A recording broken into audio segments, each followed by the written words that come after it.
des principes. Il y a un jeune homme qui cherche les plats d'offrande ici et voilà, il est très sérieux pour son offrande. Il dit, vous n'allez pas m'échapper aujourd'hui. Alléluia. Et non pas des lettres à des dirigeants comme des lettres adressées à des dirigeants particuliers, mais ce sont des lettres qui renferment des principes qui étaient bons pour les dirigeants de l'époque, mais ces principes restent bons pour nous si nous sommes appelés à occuper une position quelconque de direction dans l'Église. Maintenant, la beauté de la chose, c'est celle-ci. C'est que quand la Bible dit dirigeant, la Bible a en tête l'influence. L'influence. Et un dirigeant, c'est un influenceur. Bibliquement parlant, un dirigeant est un influenceur. Et si nous regardons l'approche de la Bible, nous sommes tous appelés à être des influenceurs. Donc, nous pouvons littéralement prendre ces principes et les appliquer dans chacune de nos vies. Et ce sont là les standards et les critères que le Seigneur veut que nous puissions adopter pour nous-mêmes. Maintenant, nous allons observer que Paul a écrit 4 lettres, et ce sont ces 4 lettres que nous sommes en train d'étudier dans cette série. Paul était en prison vers la fin de son ministère. Et ces lettres sont uniques parmi toutes ces lettres. Pourquoi? Parce que ce ne sont pas des lettres qui sont adressées à des églises ou à tout le monde, comme pour les autres cas, mais ce sont des lettres qui sont adressées à des personnes, à des individus. Ce sont des lettres personnelles. Et non seulement ce sont des lettres personnelles adressées à des individus, mais Paul avait une relation particulière, une relation spéciale avec ces individus. Paul était mentor de ces gens et ce que nous permet d'observer quelque chose dans ces lettres, c'est que Paul est très ouvert, il est très direct, il parle librement du ministère et de tout ce qui implique un peu sa vie ministérielle. Pourquoi? Parce qu'il avait une relation avec ceux à qui il écrivait ces lettres. Donc, Paul fait vraiment preuve de transparence en ce qui concerne son ministère. Et lorsque Paul est en train d'écrire maintenant la lettre que nous sommes en train d'étudier aujourd'hui, la lettre de 2 Timothée, sa situation a radicalement changé. Il était en prison à Rome, mais là, il voit vraiment sa mort venir. Sa mort était certaine, sa condamnation à mort était certaine. Dans le 4e chapitre, verset 6, il dit « Le moment de mon départ est proche. Il sent qu'il va mourir bientôt. » S'il se pouvait qu'il était en prison quand il écrivait à Tite ou à Philémon, là c'est certain, c'est une certitude que Paul est vraiment en prison. Et presque tous ceux qui ont travaillé avec lui l'ont abandonné, ils sont partis. Il est seul maintenant avec Luc. Et seul Luc est avec lui pour l'aider. Et c'était certainement un moment difficile pour l'apôtre. C'était un moment sombre de son ministère. Mais dans ces moments difficiles, dans ces moments où la plupart d'entre nous seraient préoccupés de leur sort, tu vois qu'on va te tuer bientôt. Dans ces moments, sa préoccupation n'était pas lui. Sa préoccupation n'était pas sa vie, sa préoccupation c'était plutôt Timothée et sa préoccupation était plutôt l'Église parce que Paul avait les priorités à la bonne place. Regardons ceci, 2 Timothée chapitre 2 versets 1 et 2.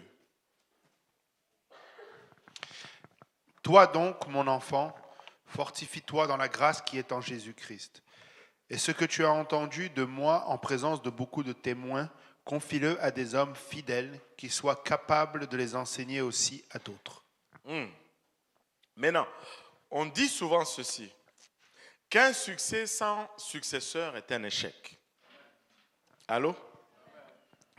On reconnaît un bon dirigeant par sa qualité de préparer son successeur ou son remplaçant. Il ne faut pas que l'œuvre meure avec toi. Allô? Donc, Paul exhorte ici Timothée à prendre tout ce qu'il a vécu et appris et à les transmettre à la génération suivante, parce qu'un succès sans successeur, c'est un échec. Il dit, transmets cela à la génération prochaine et il dit, au fait, ici, c'est que tu vas nommer à des postes de direction doivent être premièrement fidèles. Alléluia. Et il dit, fortifie-toi dans la grâce qui est en Jésus-Christ et ce que tu as entendu de moi en présence de beaucoup de témoins, confie-les à des hommes fidèles. Alléluia. Ne prends pas des infidèles. Prends des hommes qui sont fidèles. Et il y a un principe que moi j'ai toujours partagé avec ceux qui vont à l'école.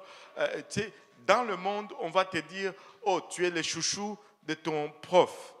Et puis comme si c'était une mauvaise chose. Sois le chouchou de ton prof.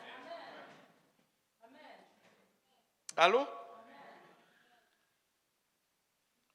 Sois le chouchou de ton prof. Allô? Il dit qu'il faut être fidèle. Si tu es soumis à ton dirigeant, si tu fais ce que ton dirigeant demande, si tu lui restes fidèle, ben, il va te confier, parce que c'est ce que Paul dit. Allô? Et ils doivent être aussi des gens qui sont capables d'enseigner, des enseignants pour les autres. Alléluia. N'oubliez pas que tout le monde n'enseigne pas de la même façon. Amen.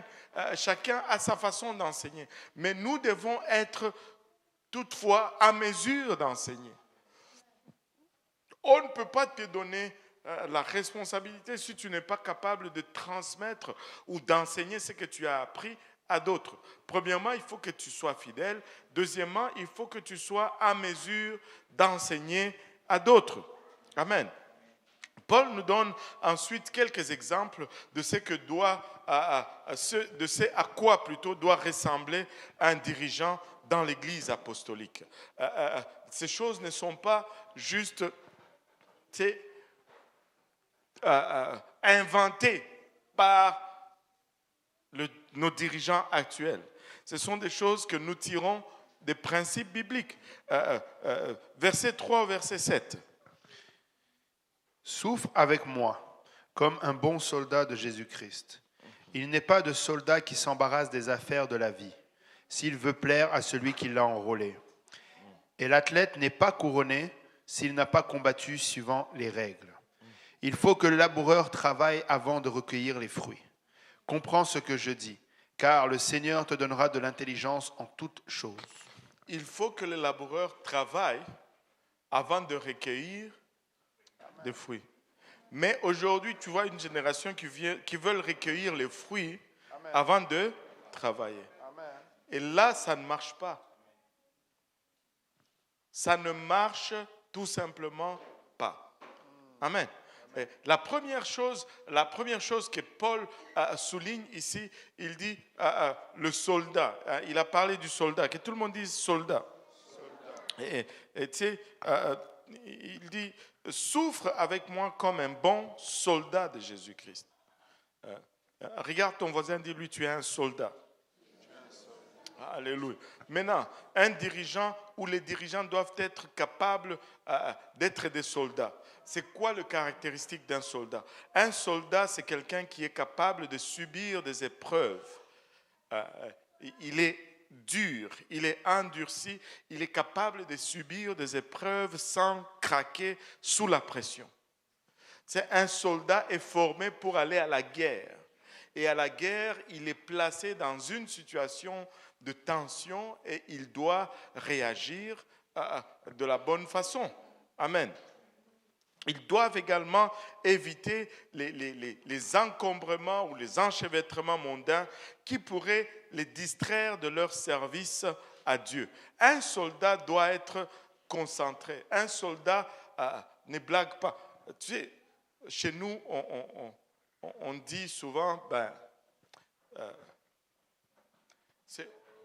les soldats chez nous, ils sont... C'est comme si tu deviens une race à part. Allô? Tu sais, les soldats vont dire des fois chez nous, civil à Zamoutoute. Civil, ce n'est pas un homme. Un civil, ce n'est pas un homme. J'ai vu une vidéo dernièrement, je ne sais pas c'était dans quel pays. Il y avait un jeune homme qui argumentait avec deux militaires et dans la conversation, tu sais, il a pris la liberté de toucher le militaire par l'épaule, comme s'il disait, bon, regarde mon ami. Et le militaire était offensé par cela. Il dit, mais attends. Bang! Et c'était un déshonneur pour son uniforme. Nous devons être des soldats. Nous ne devons pas être distraits par les choses mondaines. Nous ne devons pas nous encombrer des bagatelles. Nous devons être prêts à subir la pression et à endurer la pression. Quand ça devient chaud, nous nous tenons. Un soldat, il est formé pour les situations difficiles. Amen. Et après, il fait référence à un athlète. Il dit que nous devons regarder qu'est-ce qu'il dit de l'athlète. Il dit, et l'athlète n'est pas couronné s'il n'a combattu suivant. Alléluia. Et tu sais, si tu triches, tu ne gagnes pas la médaille. Tu sais, il y a un marathon. Toi, tu cours, et puis tu vas dans une station de métro, tu prends le métro, tu vas sortir de l'autre côté, et puis tu reprends la course. On ne te donne pas le médaille. Amen. Les dirigeants doivent s'efforcer de réussir, mais, que tout le monde dise mais ils doivent travailler selon les principes de Dieu. Ça veut dire selon les règles. Amen. Alléluia. Et nous devons le faire légalement. Seuls les travailleurs de Dieu, le travail de Dieu effectué à la manière de Dieu, à la bénédiction de Dieu. Nous devons le faire selon les règles. Nous ne pouvons pas couper les coins. En d'autres termes, les dirigeants doivent être éthiques. Allô? Donc, nous devons être comme des soldats, c'est-à-dire durs, prêts à encaisser tout ce qu'on va jeter vers notre direction, mais nous devons être aussi comme des athlètes, c'est-à-dire nous devons travailler selon les règles. Amen. Et après, il fait référence ici au laboureur. Il faut que le laboureur travaille avant de recueillir son fruit. Maintenant, un laboureur, un fermier en d'autres termes, c'est un travail dur aussi. Et là, il dit ici, le dirigeant qui travaille dur dans le champ de Dieu doivent être le premier à participer aux fruits. Ils doivent être à mesure de recueillir le fruit de leur travail. Maintenant, cela peut certainement faire référence à un soutien financier pour les dirigeants qui sont là à plein temps. Cependant, alléluia, rappelez-vous que ce n'était pas vraiment le cas très souvent dans l'Église primitive, c'était plutôt une exception dans le Nouveau Testament. Il y a une autre façon dont les dirigeants doivent être le premier à participer. C'est en donnant l'exemple aux autres. Les dirigeants doivent être le premier à donner l'exemple. Allô? Les dirigeants doivent être le premier à donner l'exemple. Alléluia. Regardons le verset 8 à 9. Souviens-toi de Jésus-Christ, issu de la postérité de David, ressuscité des morts, selon mon évangile, pour lequel je souffre jusqu'à être lié comme un malfaiteur. Mais la parole de Dieu n'est pas liée. Alléluia. J'aime ce passage. J'aime ce passage. Tu sais, quand tu pries et que tu te sens lié, juste commence à citer la parole de Dieu. Je peux être lié, tu peux être lié, mais la parole de Dieu n'est pas liée. Parce que...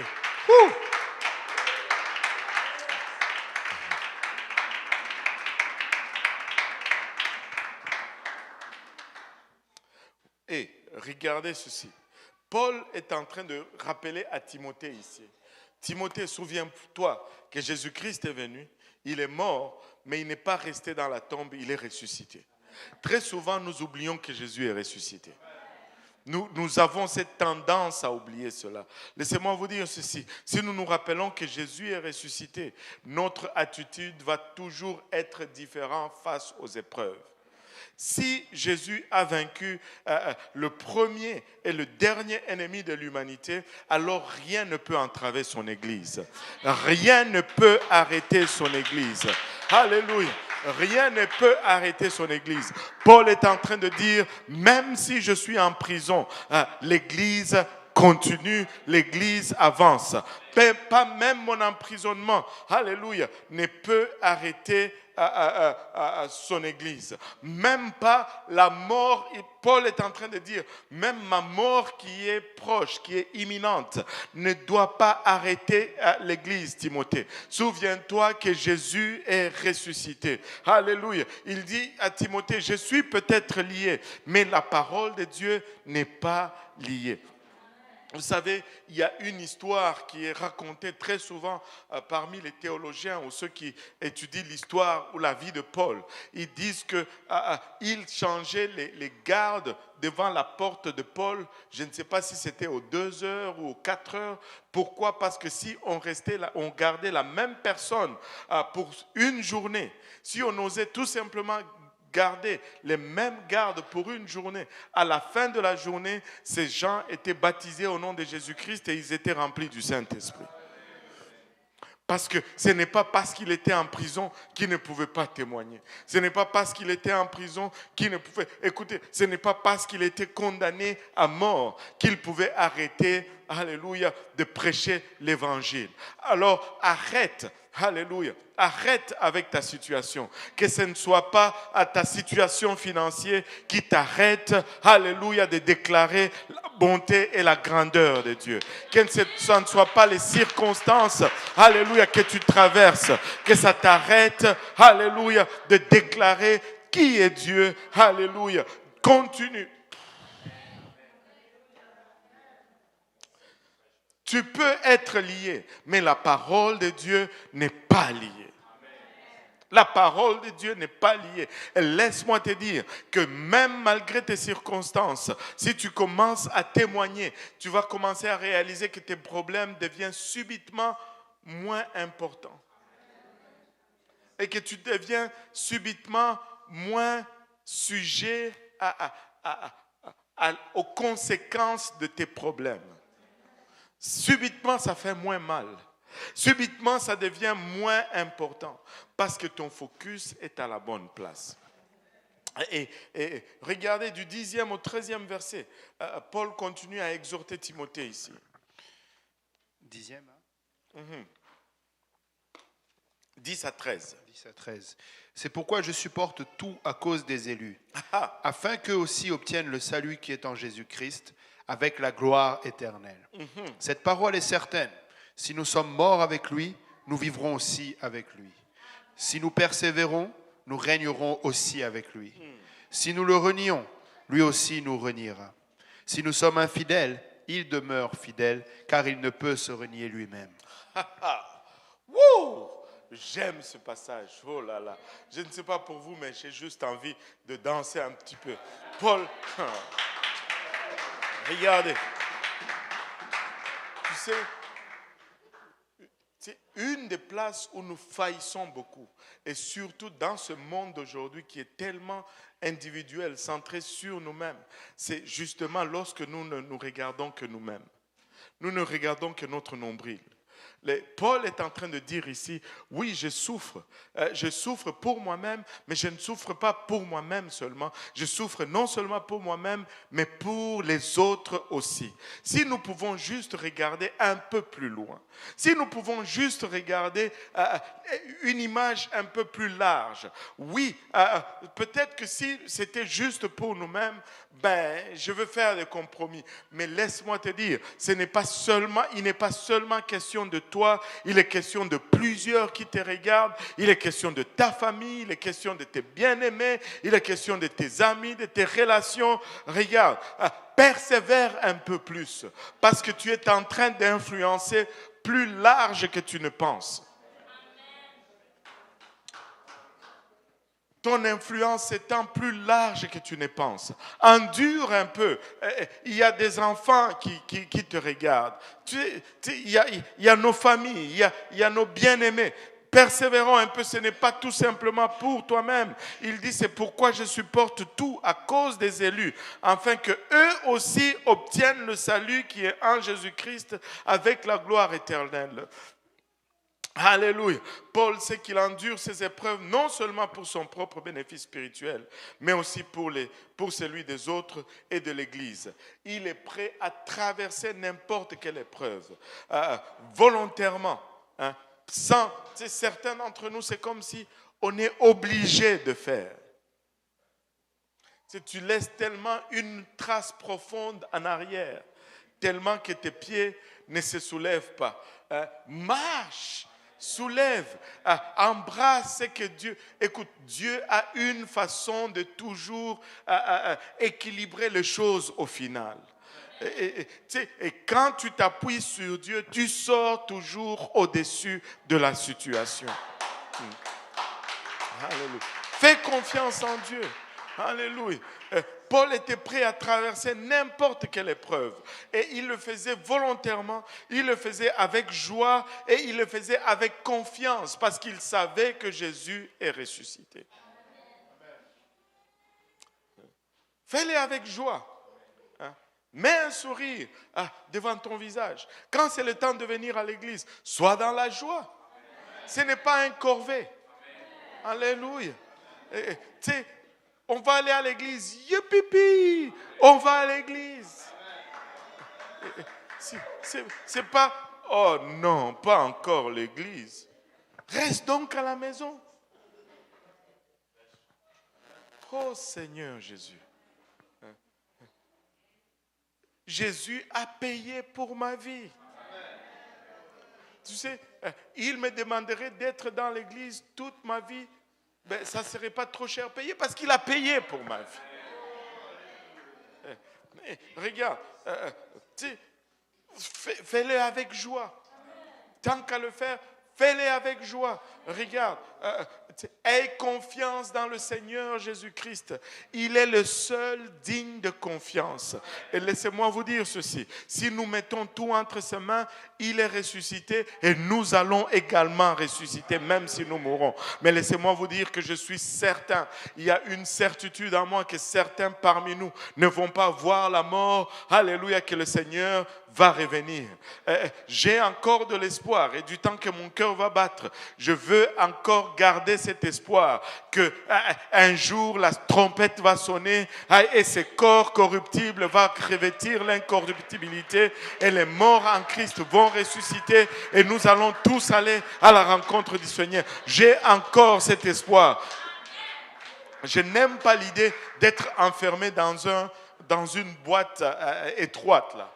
Je n'aime pas du tout l'idée d'être mis 6 pieds sous terre et j'étouffe juste à y penser. Donc j'espère qu'il va revenir avant que cela ne m'arrive. J'ai cette espérance qu'il va arriver avant que cela ne m'arrive. Alléluia. Et il dit, Paul dit, j'ai confiance dans le Seigneur Jésus-Christ. Et il parle de cette parole certaine. Regardez le verset 11. Cette parole est certaine. Waouh! Cette parole est certaine. Regarde ton voisin, dis-lui, cette parole est certaine. Alléluia. Et cette parole est certaine. Tu sais, ça fait probablement partie d'une déclaration de foi qu'il faisait dans l'ancien temps. Peut-être il mémorisait même cela. Tu vas retrouver cela dans 1 Timothée 15, dans 1 Timothée 4, 9, dans Tite 3, 8. Et je pense que peut-être que même des fois, ils s'encourageaient mutuellement avec ces paroles. Tu sais, si je meurs, je vivrai avec lui. Et si nous souffrons, nous allons régner avec lui.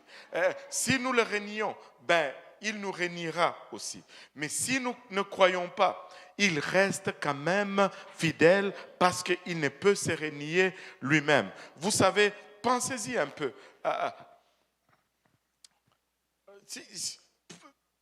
Nous avons tout à gagner et rien à perdre.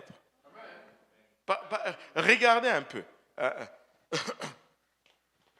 Si je meurs, je vais vivre avec lui. Donc la mort mène à la vie, n'est-ce pas? Si je souffre, je vais régner avec lui. Donc la souffrance mène au règne avec Christ. Et qu'est-ce que tu as à perdre? Maintenant, regardez ceci. Ça, c'est quelque chose auquel je faisais référence il y a longtemps. Mais juste regardez un peu ceci. Admettons que tu as tellement souffert dans cette vie. Tu as mené 100 ans de misère. Mettons que tu as vécu 100 ans. C'était galère tout le temps. Tu avais des vêtements troués, tu mangeais dans les poubelles, tout le monde te détestait, personne ne t'aimait, personne ne voulait être ton ami, tout le monde te cherchait des problèmes, on te battait, on te crachait dessus. Imagine toutes les misères. Mais tu as fait juste une chose. Tu as persévéré avec le Seigneur et tu es mort en Christ. Ok? Et là, ok, tu ressuscites, tu vas au ciel. Et là, tu es là pour l'éternité. Maintenant, regardons, peut-être après 1 an au ciel, tu vas dire, mais quand même, c'était galère sur la terre. J'ai souffert. Mais ouf, quand même, je suis là. Hein? Après 2 ans, tu vas te rappeler, n'est-ce pas? Tu vas dire, quand même, c'était galère sur la terre. J'ai souffert, ouf, mais qu'on est bien ici. Alléluia. Après 10 ans, hein, tu vas dire, ok, c'était quand même dur sur la terre, mais ça en valait la peine. Après 100 ans, tu vas dire, ouais, je me souviens. La terre, aïe, aïe, aïe, je me souviens. C'était quand même pénible. Après 1000 ans, waouh, ouais, des fois ça passe dans ma tête. On était sur la terre il y a longtemps. Ouais, mes souvenirs sont vagues, mais c'est pas bon. C'est flou, mais c'est pas bon. Après 1 million d'années, j'étais sur la terre. Après 100 millions d'années, c'est quoi la terre? En d'autres termes, je suis en train de vous dire que c'est une question d'éternité, là. Peu importe, ça va toujours être meilleur. Peu importe le prix ou le galère que tu vas endurer ici. Éventuellement. Si peut-être que toi, tu as une mémoire d'éléphant. 100 millions d'années. Camarade. 1 milliard d'années. C'est l'éternité dont on parle là. Fais bien tes calculs là. Parce que nous faisons des faux calculs. Nous voulons hypothéquer l'éternité pour un temps court comme ça. Le diable est en train de te mentir. Refais bien tes calculs. Je ne suis pas en train de dire que c'est facile. Oh oui, c'est difficile des fois. Mais fais bien tes calculs. Fais bien tes calculs. Fais bien tes calculs. Tu sais, tout ce qui était important au 1er siècle, l'est aussi au 21e siècle. C'est de ne jamais renier le Seigneur. Peu importe ce que nous traversons, nous devons vivre pour lui. Car si nous le renions, il va nous renier aussi. Et si il nous renie, nous renonçons au ciel et à toutes ses récompenses. Tu ne veux pas. Cependant, même si nous cessons de croire dans le Seigneur Jésus-Christ, lui, il reste toujours fidèle. Allô?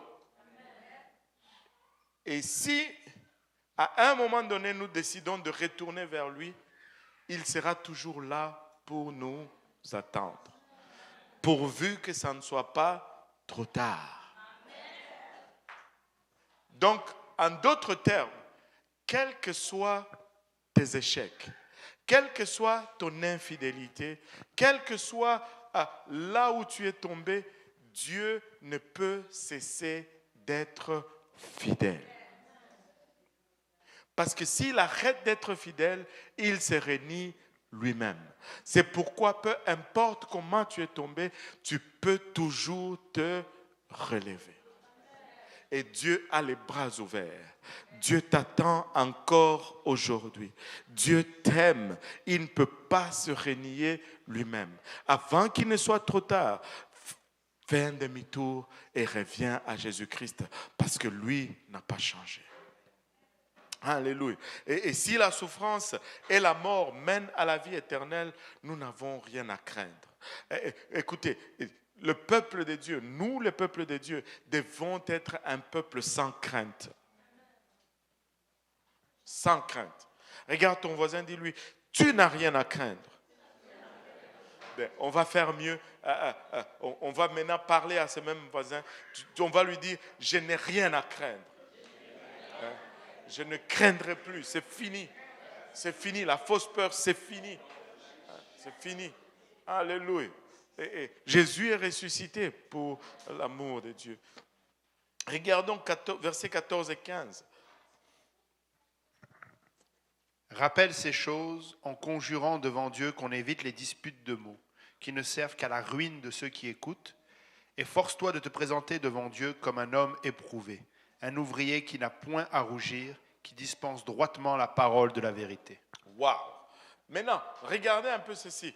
Contrairement à la parole certaine que Paul vient de mentionner, il rappelle à Timothée que beaucoup d'autres opinions sont des paroles qui ne servent à rien. Il dit, rappelle ces choses en conjurant devant Dieu qu'on évite les disputes des mots qui ne servent qu'à la ruine de ceux qui écoutent. Oh. Ça ne vaut pas la peine d'être débattu et ça ne fait que subvertir la parole de Dieu. Et regarde, quand il dit ça conduit il dit ce qui ne servent qu'à la ruine. Les mots utilisés ici, c'est catastrophe, qui en français, nous avons le mot catastrophe. Renverser, démolir, apostasier, ceux qui les entendent. Et en tant que dirigeants, nous devons enseigner aux gens à faire la différence. Nous devons enseigner aux gens à se départir de ces vaines discussions qui ne produisent que la ruine. Maintenant, regardez ceci.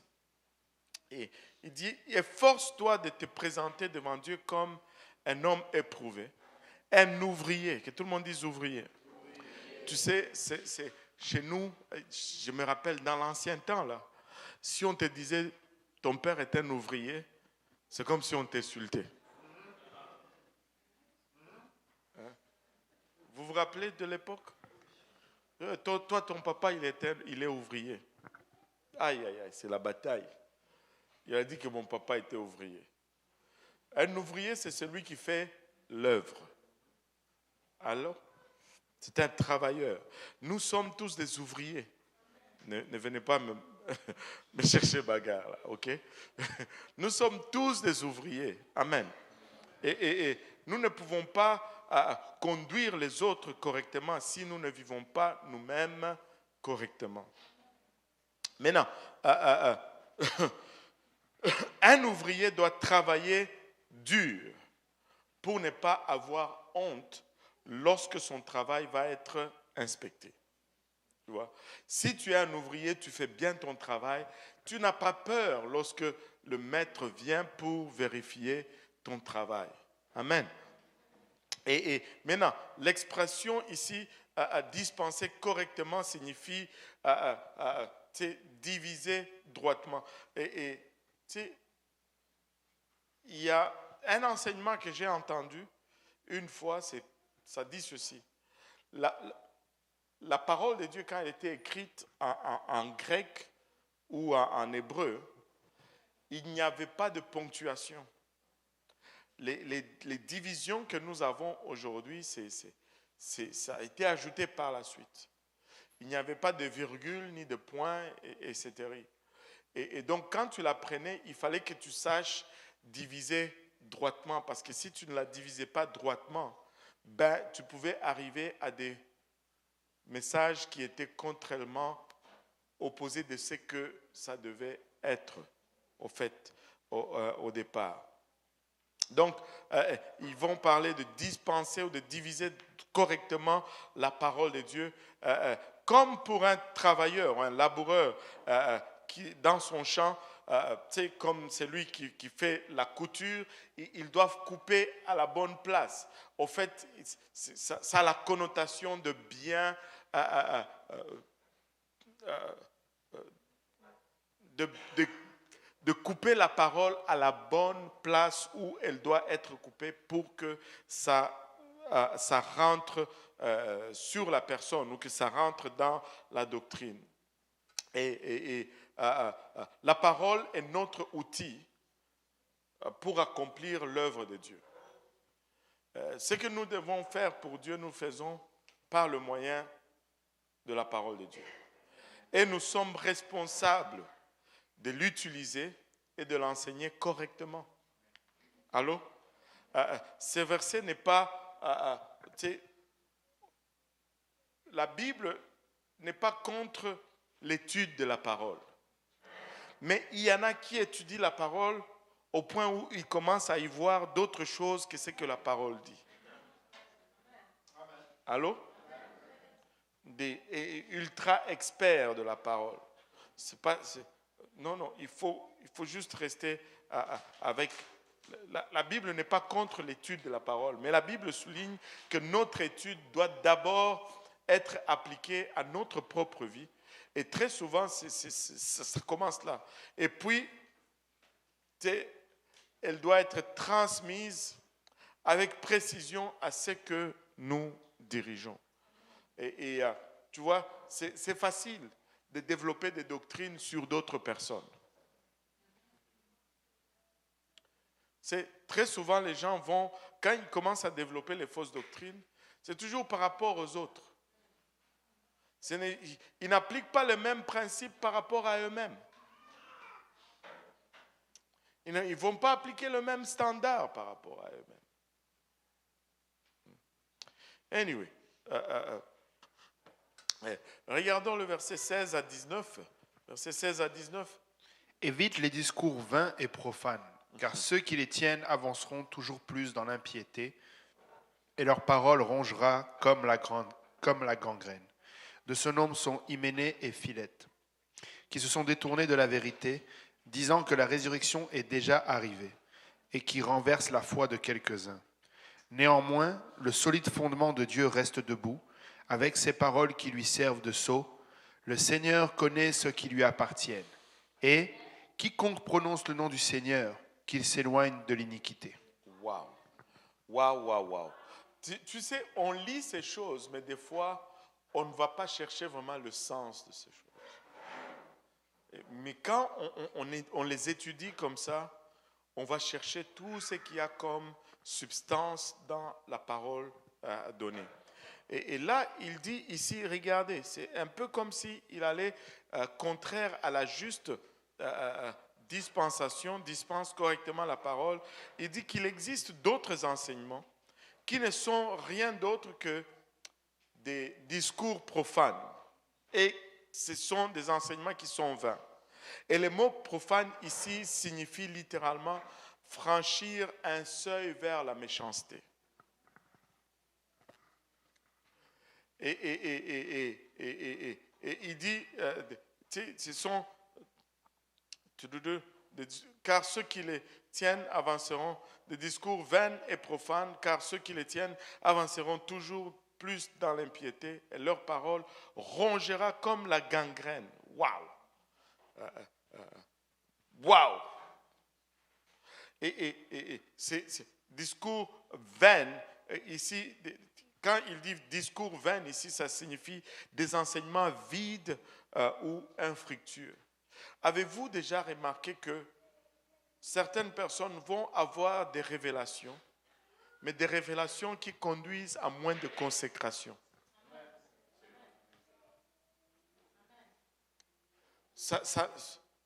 Tu ne peux pas avoir plus de révélations et être moins consacré. C'est contraire à la logique. Là. Tu connais plus, mais tu te consacres moins. Alors que la Bible dit à celui à qui on donne plus, on lui demande aussi plus.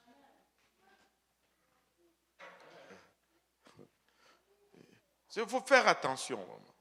Il faut faire attention. Ce sont des enseignements vides et qui ne produisent rien. Mais maintenant, comment reconnaître ce type de faux enseignements? Premièrement, ils vont permettre l'impiété de s'accroître. C'est quand tu commences à voir que les standards de sainteté baissent, tu sais qu'il y a des fausses doctrines là-bas. Quand tu commences à constater que la piété baisse, tu sais que ce sont des fausses doctrines. Deuxièmement, ça ronge comme la gangrène. En d'autres termes, ils vont consumer la piété et finir par infecter toute l'Église si cela n'est pas éliminé. Donc le mode de vie est vraiment un indicateur primaire de la fausse doctrine. Si elle éloigne les gens d'un mode de vie biblique, c'est un faux enseignement. Point final. Nous devons juste chercher à vivre selon ce que la Bible dit. Si on commence à s'éloigner de ça, c'est pas bon. Maintenant, Paul va nommer deux de ces faux enseignants, Hyménée et c'est qui l'autre là? Et Philette, qui se sont éloignés de la vérité. Et leurs erreurs spécifiques étaient de nier une résurrection physique dans le futur. Vous savez, ça semble pas être salutaire, mais ça cause des dégâts qui conduisent à la perte du salut.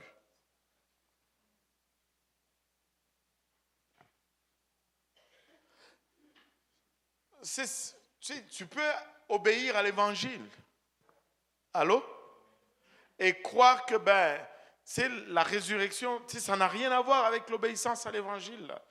C'est que Hyménée et Philété ici, quel nom Philété?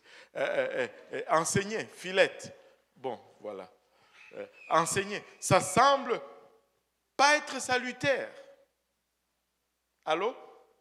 Mais c'est directement, ça gangrénait l'Église au point où ils se sont trouvés à côté. Laissez-moi vous dire, il y a des gens qui... d'abord, je disais, non, ce n'est pas salutaire, tu peux croire... Je ne fais plus ces discours-là. Il y a des gens qui vont dire, l'enlèvement, c'est avant, d'autres vont dire après. Écoutez, si tu étudies bibliquement, à aucun moment, Dieu n'a déversé son jugement sur son peuple. Ce n'est même pas biblique que l'Église traverse la tribulation. Donne-moi un seul moment où Dieu a puni les impies en même temps que son peuple. il a toujours fait sortir son peuple avant de détruire.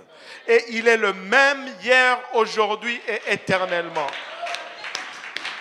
Et rien, alors rien dans la parole de Dieu, rien dans les instructions de l'Église nous disent comment vivre dans la grande tribulation. Parce que nous ne serons pas ici. Nous ne serons pas ici, nous serons partis.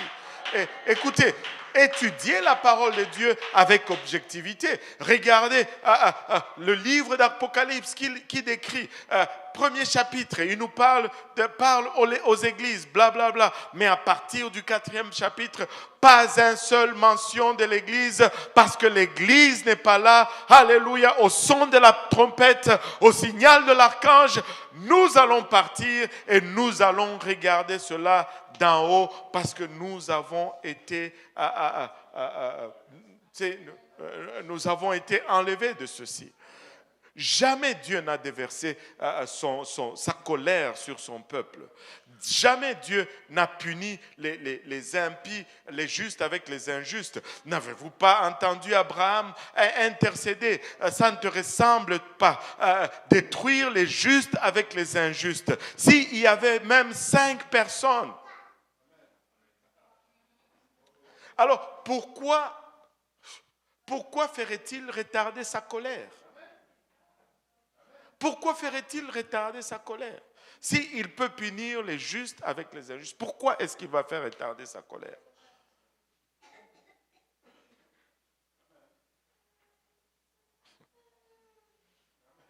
Je ne fais pas un banqueur à la maison où je mets des boîtes de conserve pour survivre dans l'Apocalypse. Parce que moi, je ne planifie pas de rester ici. Je ne fais pas de provisions. Je ne fais pas de provisions. Alléluia. Pour dire, oh. Non, écoutez, si c'est vraiment ça, alors Dieu a failli. Écoutez, s'il va me laisser dans la tribulation, il va veiller sur moi. Au moins cela. Anyway, ça semble être un enseignement qui n'a rien à voir, mais qui cause la gangrène au point où des gens se perdent. Au point où des gens se perdent. Maintenant, quoi qu'il en soit, la parole. Regardez, Paul, quand il nomme ici, il dit que leur erreur spécifique était de nier une résurrection physique dans le futur. Et ils avaient renversé la foi de certains. Certains ont perdu leur foi à cause de cela. Mais quoi qu'il en soit, la parole, qui est le fondement de Dieu, est sûre. Et le Seigneur sait ce qui est en train de le servir vraiment. Le signe que nous sommes des vrais chrétiens est que nous nous éloignons de l'iniquité. Parce qu'un style de vie pieux à l'extérieur est toujours, que tout le monde dise toujours, est toujours le test décisif qui montre que Dieu travaille à l'intérieur. Et, il n'y a rien qui montre que Dieu travaille à l'intérieur si ce n'est notre vie de piété à l'extérieur. Et regardez, chapitre 2, verset 20 à 21. Verset 2, 20 à 21.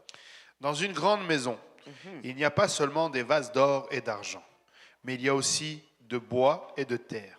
Les uns sont des vases d'honneur et les autres sont d'un usage vil.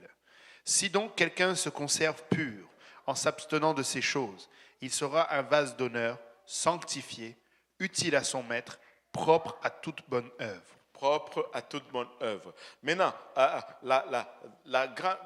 que tout le monde dise d'abord vase. Alléluia. Maintenant, la grande maison ici, c'est l'église dont il est en train de parler. Et l'église est construite sur les fondements dont il a parlé au verset 19. Maintenant, de la parole de Dieu. Et maintenant, en bout de ligne, tu vas voir que aucune personne, ni aucun faux enseignement ne peut détruire l'église. Allô? Mais, que tout le monde dise mais, ils peuvent certainement affecter les vases ou les personnes. L'église a une destination qui est déjà décidée. L'Église va au ciel. Mais toi et moi, nous pouvons être soit dedans ou dehors. Allô? Donc, ces faux enseignements ne vont jamais affecter l'Église, mais ça va nous affecter, nous, en tant que vase. Alors que l'Église universelle ne peut être détruite, l'Église locale peut être endommagée et son progrès entravé par les vases ou les membres qui la composent. Certains sont des vases d'honneur et d'autres des vases vils ou de déshonneur. En d'autres termes, Dieu peut utiliser certains vases, il peut les utiliser grandement et d'autres, ils peuvent les utiliser dans une mesure faible. Mais pourquoi cela? Il y a plusieurs choses. Et quand je dis utiliser ici, cela ne veut pas dire tout simplement voir plusieurs âmes. Dieu peut t'utiliser puissamment, mais tu gagnes juste 2 âmes. Et Dieu peut utiliser puissamment une autre personne qui gagne 100 âmes. Alors que vous étiez à fond de la même façon. Parce que vous êtes tout simplement 2 personnes différentes. Mais des fois, Dieu va t'utiliser puissamment parce que tu t'es consacré entièrement. Et Dieu ne va pas t'utiliser puissamment parce que ta consécration n'est pas entière. Donc, la réponse est que nous devons toujours être entièrement consacrés et nous allons voir le maximum de ce que Dieu veut faire avec nous. Amen. Alléluia. Alléluia. Et si tu es un vase de déshonneur, tu peux être lavé, tu peux être nettoyé, tu peux te sanctifier et être prêt à ce que Dieu t'utilise puissamment. Maintenant, en tant que dirigeant, nous devons être des... j'ai beaucoup aimé, ça me rappelle beaucoup le frère Majling. Est-ce qu'il y en a qui se rappellent du pasteur Majling qui était venu de Bordeaux? Il nous avait parlé, quand il prêchait un jour, il a parlé de thermostat et de thermomètre. Et qu'il y a une différence entre les deux.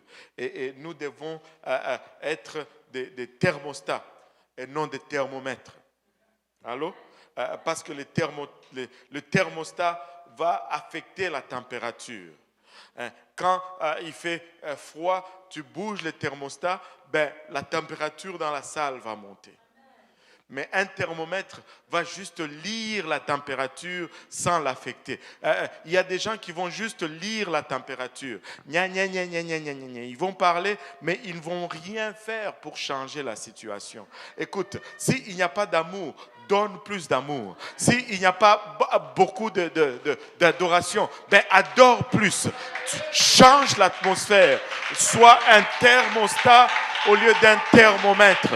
Oui, nous le voyons tous, les problèmes. Mais nous ne sommes pas tous volontiers pour les changer. Et tu sais quoi? Si tu vois un problème, probablement Dieu veut que ce soit toi qui fasses quelque chose à ce sujet-là. Si tu vois qu'il n'y a pas assez d'amour, c'est probablement parce que tu n'as pas mis assez d'amour dans l'église. Parce que moi, j'y vois beaucoup d'amour dans l'église. Si tu vois... S'il n'y a pas assez de consécration, probablement parce que tu n'y as pas mis beaucoup de consécration toi-même. Mais sois un thermostat, ne sois pas un thermomètre. Amen. Un dirigeant doit être un influenceur. Il doit être un thermostat et non un thermomètre. Change l'atmosphère. Si les gens sont tristes, amène la joie. Ne subis pas leur tristesse. Si les gens sont pauvres, donne-leur. Là, vous riez tous. Verset 22. Fuis les passions de la jeunesse et recherche la justice, la foi, la charité, la paix avec ceux qui invoquent le Seigneur d'un cœur pur. Avec ceux qui invoquent le Seigneur d'un cœur pur. Regardez, l'une des façons importantes de purger ou de nettoyer notre vase est de fuir les convoitises de la chair. Dieu n'a qu'une seule instruction pour la tentation sexuelle. Ce n'est pas de rester là et de faire « Ah, je vais résister ». C'est de fuir. Fuir. Même si on te dit quoi, tu es chicken, fuis. Paul s'inquiète toujours pour Timothée dans ce domaine en raison de sa jeunesse. Plus tu es jeune, plus tu es tenté dans ces domaines. Et ça, c'est un fléau qui affecte les jeunes. J'en parlais même avec le pasteur Lionel aujourd'hui. De plus en plus jeunes, les jeunes tombent à regarder des choses qu'ils ne sont pas supposés regarder et fuient. Tu sais, il faut fuir. Tu n'es pas assez fort pour contrôler ce monstre. Fuis. Amen. Et au lieu de suivre les signaux du monde, nous devons plutôt suivre les signaux du Saint-Esprit qui nous conduiront à avoir un cœur pur. Fuyez le péché, mais recherchez la justice.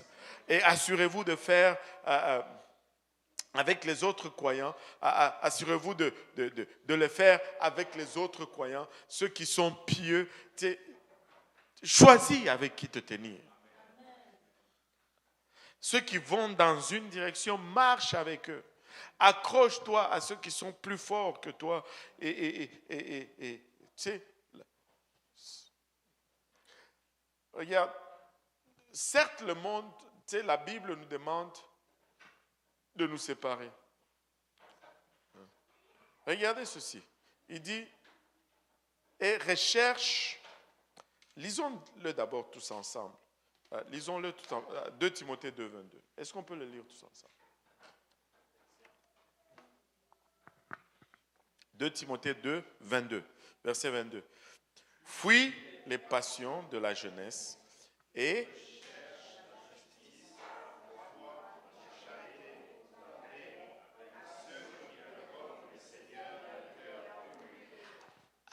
il n'a pas dit cherche la charité, la justice, la foi, la paix, tout seul. Allô? Il a dit avec ceux qui invoquent le Seigneur d'un cœur pur. Donc, la véritable séparation biblique est vraiment très équilibrée.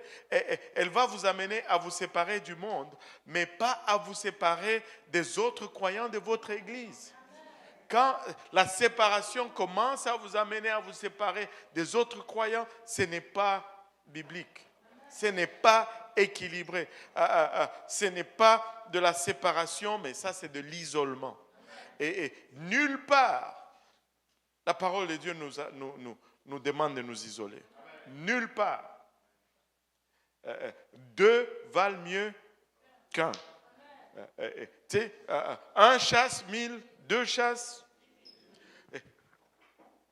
C'est le modèle même de l'Église, c'est la famille. Et quand on dit famille, on dit plusieurs. Alléluia. Et donc, c'est ça, verset 23 à 26. Repousse les discussions folles et inutiles, sachant qu'elles font naître des querelles. Or, il ne faut pas qu'un serviteur du Seigneur ait des querelles. Il doit, au contraire, avoir de la condescendance pour tous, être propre à enseigner, doux et de patience.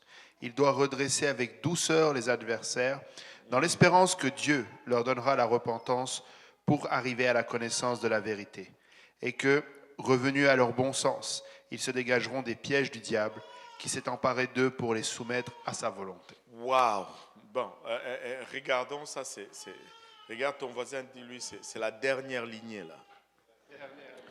Pour ce soir. Amen. Regardez, il utilise le mot serviteur. Tu sais, ça, c'est une chose que nous devons toujours garder en tête. Un dirigeant biblique est d'abord un serviteur. Allô? Il n'est que dirigeant après. Mais d'abord, il est serviteur. On ne devient pas dirigeant dans l'église pour être servi en premier lors de banquets ou de buffets de l'église. Non. Au fait, on doit se faire servir en dernier. Un dirigeant biblique est d'abord un serviteur et ensuite un dirigeant. Cela signifie qu'il n'a pas à décider des missions qu'il reçoit. Oh, blague. Je veux le redire différemment. Les dirigeants bibliques sont d'abord des serviteurs et ensuite des dirigeants. Et cela signifie qu'ils n'ont pas à décider des missions qu'ils reçoivent. Ça là, c'est dur de nos jours. On veut faire nous-mêmes. On veut décider nous-mêmes.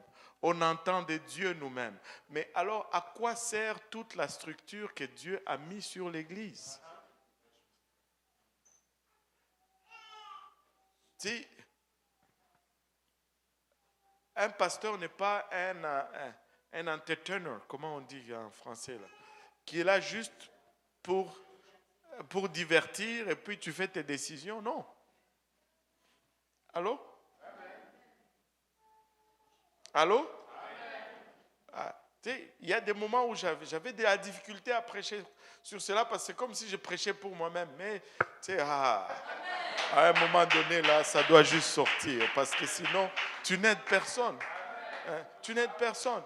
Écoute, si tu viens me voir et que tu me dis, Dieu t'a dit, moi, je n'ai plus rien à dire parce que je n'argumente pas avec Dieu. Allô? Allô? C'est comme ça que ça fonctionne.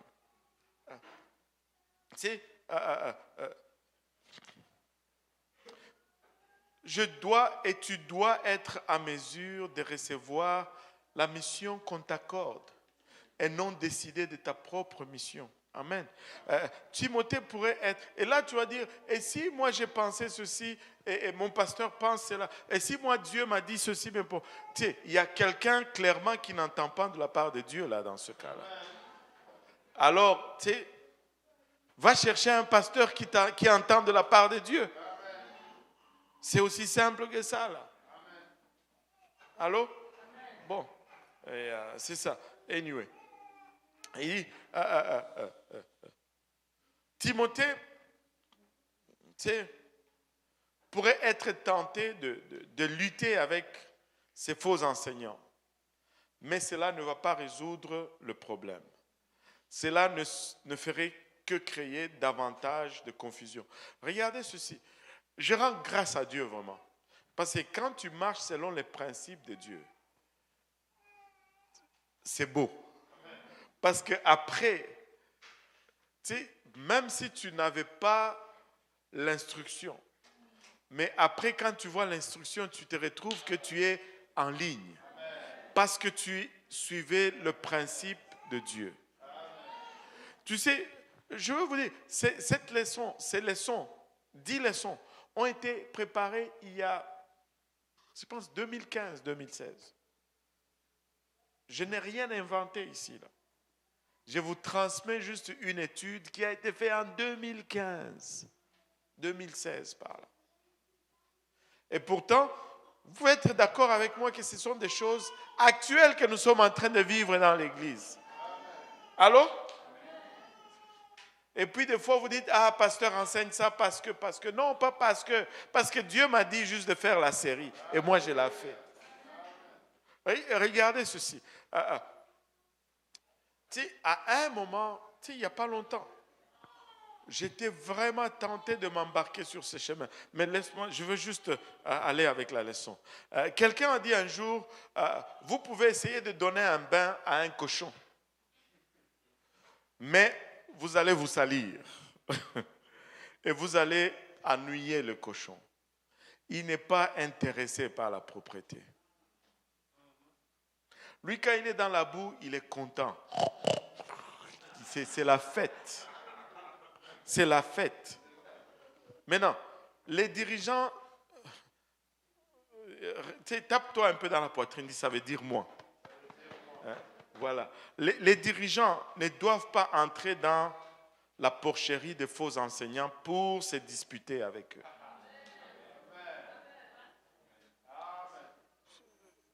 Ne fais pas ça. C'est une perte de temps. Le remède à la fausse doctrine n'est pas le débat. Ce n'est pas le débat. Le remède à la fausse doctrine est d'enseigner la vraie doctrine. On continue juste d'enseigner la vraie doctrine. N'entre pas dans le débat. Ne perds pas ton temps. Enseigne la bonne doctrine. Garde le sourire. Évite les émotions. Laisse-les débattre. J'étais tenté il y a un temps. J'en avais déjà parlé une fois. Et il fallait aller débattre avec quelqu'un. J'étais tenté. J'étais là. Je suis allé voir mon pasteur. Mon pasteur m'a dit, non. J'ai dit, ok, pasteur Graham m'a dit non. Honnêtement parlant, je vous dis, ça aurait été facile d'aller débattre. Parce que laissez-moi vous dire, nous avons la parole de Dieu ici. Ce n'est pas juste pour blablabla, non. Il n'y a aucune intention de se vanter soi-même. Vous avez la parole de Dieu. Vous pouvez tenir contre n'importe quel théologien. Vous savez, je vais vous dire pourquoi. Vous savez pourquoi? Parce que vous allez citer la Bible, lui il va citer l'histoire, il va citer les traditions, mais vous allez citer la parole de Dieu. C'est ça la seule différence. J'étais au Congo avec des jeunes, comment ça s'appelle encore, Stéphane et autres. Ils allaient, moi je n'allais pas avec eux. Ils allaient dans des maisons faire des études bibliques et partout où ils allaient, on leur posait la même question. Vous êtes des pasteurs? Ils disaient, mais non, nous sommes juste des fidèles dans l'église. Parce que le niveau de la connaissance qu'ils avaient, même les pasteurs là-bas n'en avaient pas. N'allez pas débattre, juste enseigner la bonne doctrine. Amen. Le mot serviteur dans le Nouveau Testament vient généralement du mot grec doulos, qui signifie esclave. Un esclave n'a pas de volonté propre, mais il est totalement sous le commandement de son maître. Comme les serviteurs de l'Ancien Testament, dans Exode 21, nous disons « J'aime mon maître, je ne sortirai pas libre. » Même si on dit tu es libre. Le Seigneur nous dit nous sommes libres. Mais nous venons, nous mettons notre oreille contre la porte.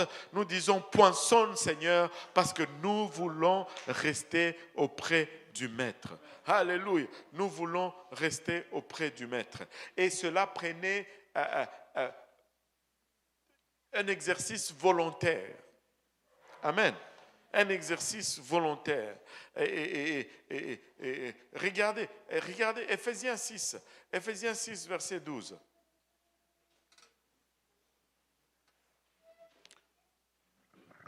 Tu sais, si nous y allons par nous-mêmes, nous pouvons être tentés de nous défendre contre notre opposition, de débattre, mais il est important de réaliser que nous ne combattons pas des personnes. Il y a toujours un esprit en arrière. Ephésiens 6, 12 plutôt.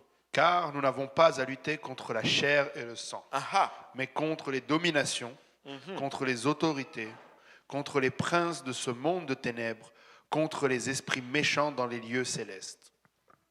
Waouh! Nous ne combattons pas avec les gens. Ce sont des esprits. C'est pourquoi les débats, c'est inutile. Et maintenant, un serviteur ne doit pas se battre, ne doit pas lutter. Au contraire, nous devons être doux envers tous les hommes. Nous devons être patients avec les personnes que nous dirigeons. Nous devons être aptes à enseigner, ce qui signifie simplement que notre vie doit être instructive ou exemplaire. Et la raison pour laquelle nous abordons les autres avec douceur, laissez-moi vous dire ceci. La douceur n'est pas une faiblesse, mais la douceur, c'est plutôt une force de caractère.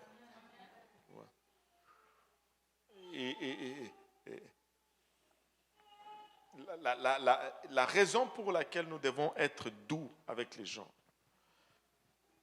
c'est que nous ne voulons pas oublier qu'une fois, nous étions comme eux. Une fois, nous étions exactement là où ils sont. Et Dieu a eu compassion de nous, ayons aussi compassion d'eux. Mais je vous avoue que c'est frustrant, mais parfois les dirigeants doivent donc patiemment instruire même ceux qui s'opposent à eux. Il faut juste continuer avec amour, avec patience.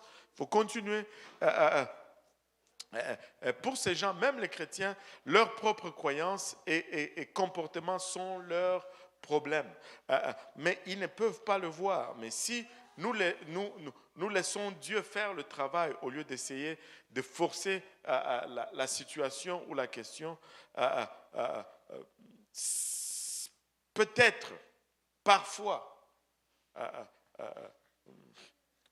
c'est dans l'espérance, c'est le terme qu'il a utilisé, dans l'espérance, on espère qu'ils vont se repentir. Et on espère qu'il va y avoir un changement d'attitude. On espère toujours qu'ils vont finalement reconnaître la vérité.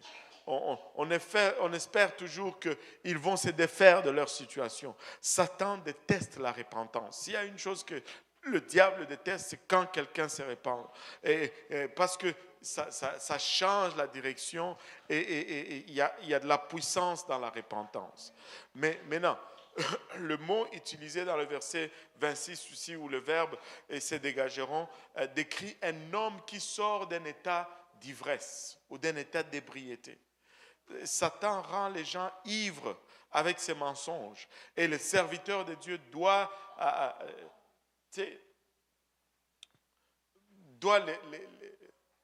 les ramener à la sobriété pour qu'ils puissent parvenir au salut. Vous savez, une chose qui va enlever l'ivresse, c'est le temps. Il faut juste être patient avec les gens. C'est quand quelqu'un est ivre, qu'est-ce que tu fais pour enlever l'ivresse? Tu laisses passer le temps. Allô? Tu laisses passer le temps. Alléluia. Tu laisses passer le temps. Tu sais, ils sont capturés par Satan, mais nous devons tout faire pour les libérer. Et ce n'est certainement pas une tâche facile.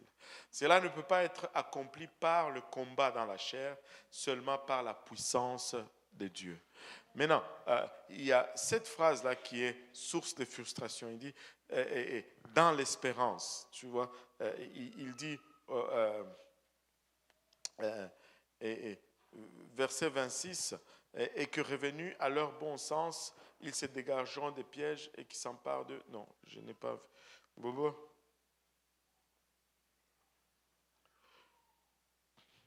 Repousse les discussions folles et inutiles, sachant qu'elles font naître, il faut par notre serviteur Seigneur, contraire avec la condescendance, tous être propres, enseignés, doués de patience.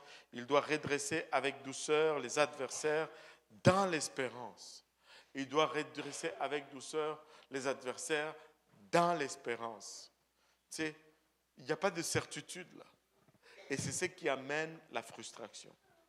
Dans l'espérance, on espère. On espère. Et ça amène beaucoup de frustration dans les dirigeants, mais ne vous laissez pas abattre. Nous ne connaissons jamais les résultats lorsque nous travaillons avec les gens. Il n'y a pas, des fois tu vas voir une personne et tu dis, waouh, lui là, ça va faire un bon chrétien. Et puis c'est un flap total. Et puis des fois tu vas voir quelqu'un qui tu dis, wow, est-ce qu'il y a de l'espoir ici? Et ça devient cette perle précieuse que Dieu utilise puissamment pour son royaume. Nous n'avons aucune certitude en ce qui concerne les résultats. Mais Dieu nous a appelés à travailler avec des personnes de toute façon. Dans son royaume, les dirigeants ne sont pas des patrons. Alléluia. Mais, ne sois pas patron. Les dirigeants sont des serviteurs. Et ils font tout simplement avec ce que Dieu leur donne. C'est tout. Alléluia.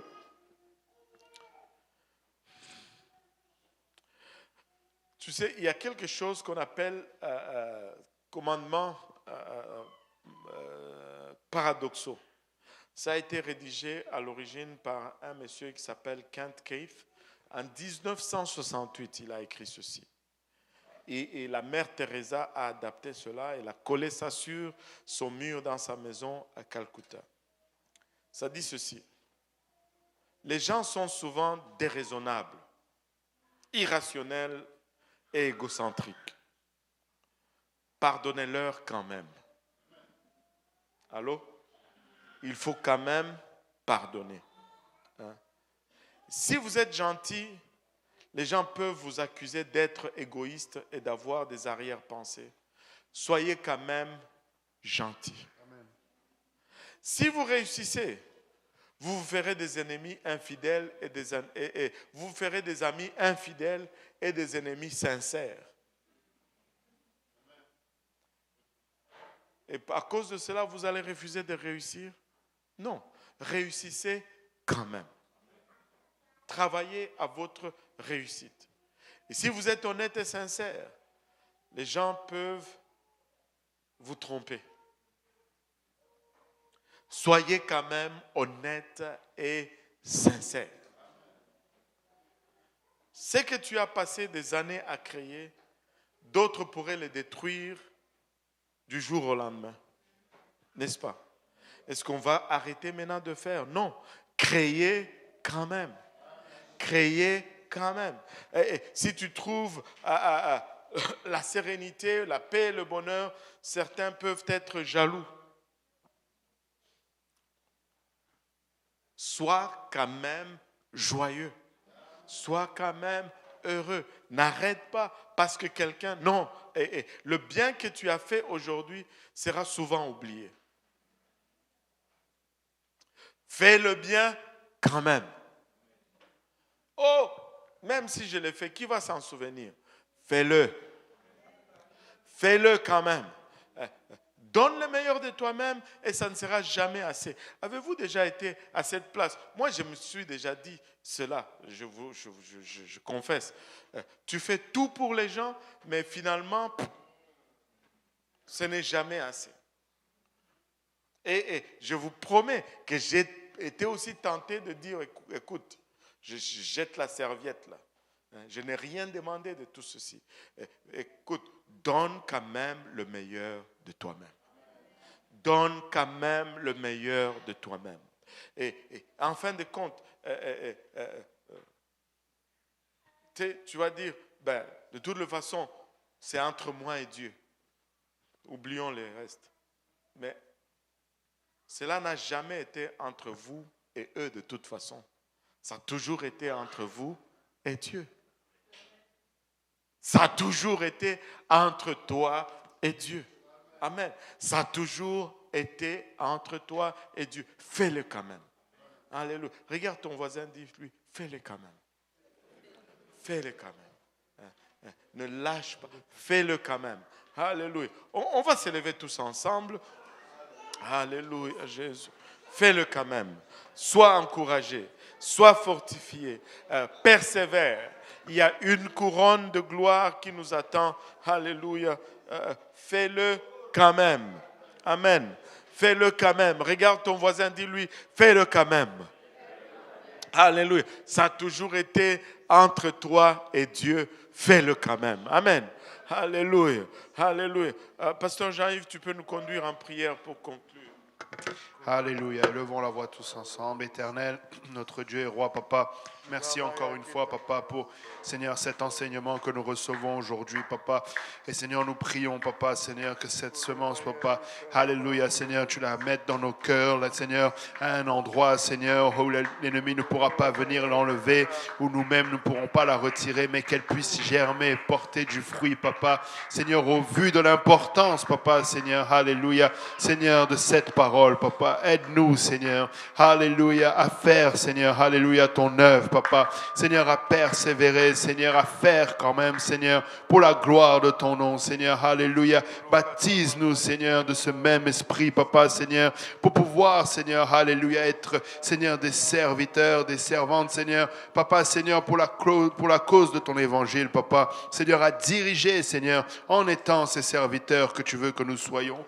Papa, Seigneur, aide-nous, papa, Seigneur, Adresse nos cœurs, Papa, Seigneur, au nom de Jésus. Papa, Seigneur, alléluia, garde chacun d'entre nous, Papa, Seigneur. Alléluia, Seigneur, protège, Seigneur, notre retour à la maison, Papa. Seigneur, bénis, Seigneur, notre trajet, Papa. Garde, Seigneur, nos véhicules, l'autobus, Papa, ou le transport, pour la gloire de ton nom, Seigneur, Papa. Seigneur, garde chacun d'entre nous, Papa, Seigneur, jusqu'à ce que nous puissions nous voir la prochaine fois et encore une fois glorifier ton nom. Seigneur, alléluia, que toute gloire, tout honneur, toute louange et toute adoration te reviennent, Papa. C'est avec action de grâce, Papa, que nous avons prié et que tout le monde dise au nom de Jésus.